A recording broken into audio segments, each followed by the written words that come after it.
Good day, I'm Theodore Henry and this is your JIS News for Friday, May 3, 2024.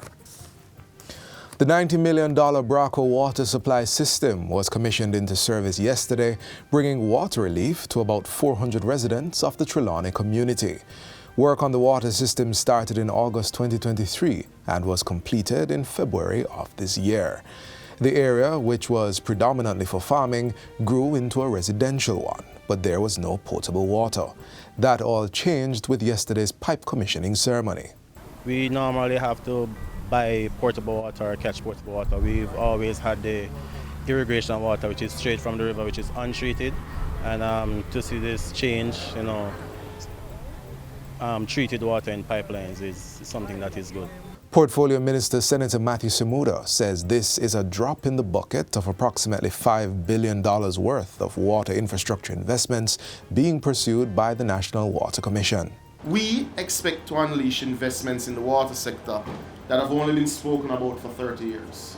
Whether it is in potable water and sanitation or irrigation, I guarantee you that you will have close to $400 million of works underway in the next 18 months in the water sector across those three categories. Yesterday also marked the grand opening of the NWC's Trelawney corporate office in Falmouth.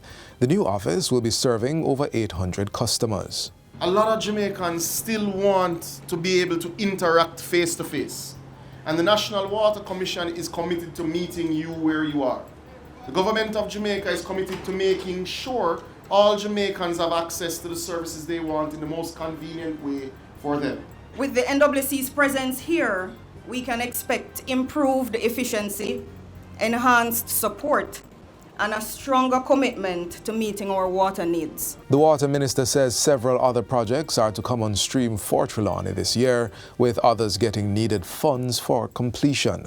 They include the Bonkers Hill to Wakefield project, where $95 million will be invested to improve the water supply for residents in that area.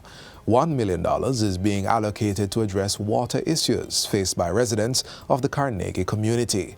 $290 million will be spent to complete the Belfield well rehabilitation, and $7 million is to wrap up works on the Georgia Tank rehabilitation project. Residents of Golden Valley in St. Andrew now have access to free internet connectivity following the recent installation of Wi-Fi service in the area.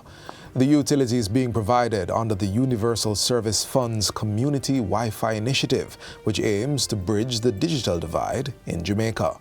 Over 300 communities have benefited so far. During Friday's launch in Golden Valley, Member of Parliament for the area, Juliet Cuthbert-Flynn, said the internet access could open doors to education and economic opportunities for the residents. Community Wi-Fi is more than just a technological advancement. It's a catalyst to community development. This will enable us to create digital hubs where ideas are born. Business can thrive and so forth. Students can also pursue their dreams. Ground has been broken for the tuition-free Crystal House Jamaica High School in Twickenham Park, St. Catherine. It is being built by the international non-government organization of the same name as an extension to the kindergarten school that opened at the site in 2020. The new two-story secondary school block is being constructed at a cost of $508 million to accommodate grades 7 to 13. Minister of Education and Youth, Favour Williams, has endorsed the endeavor.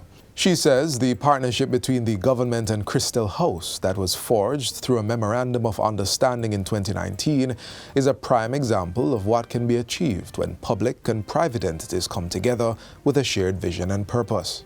Let me say Crystal House Jamaica is more than just a school. It is a symbol of optimism, a sanctuary of learning, and a catalyst for positive change in our community.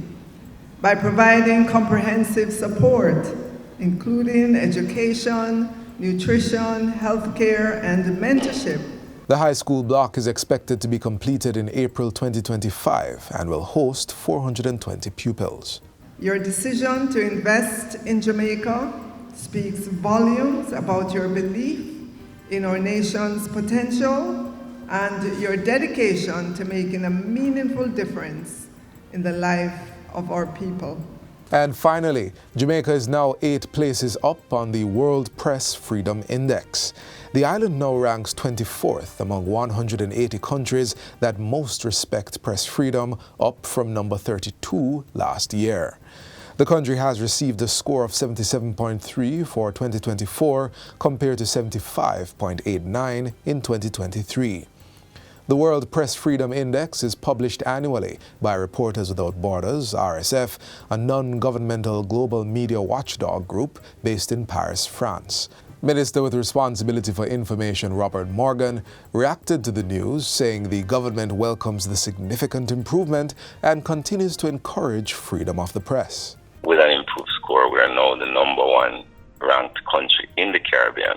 And I think for an international organization to look at Jamaica, which just has about 2.8 million people and has a better ranking and a better score than several first world countries, and also is, in terms of the Caribbean, the most country considered to be most respectful of media freedom, I think that's something that we should all as Jamaicans celebrate. The minister is in Guyana for UNESCO World Press Freedom Day observances.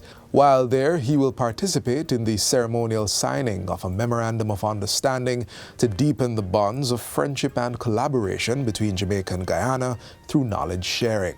Today is being observed as World Press Freedom Day under the theme, A Press for the Planet, Journalism in the Face of the Environmental Crisis.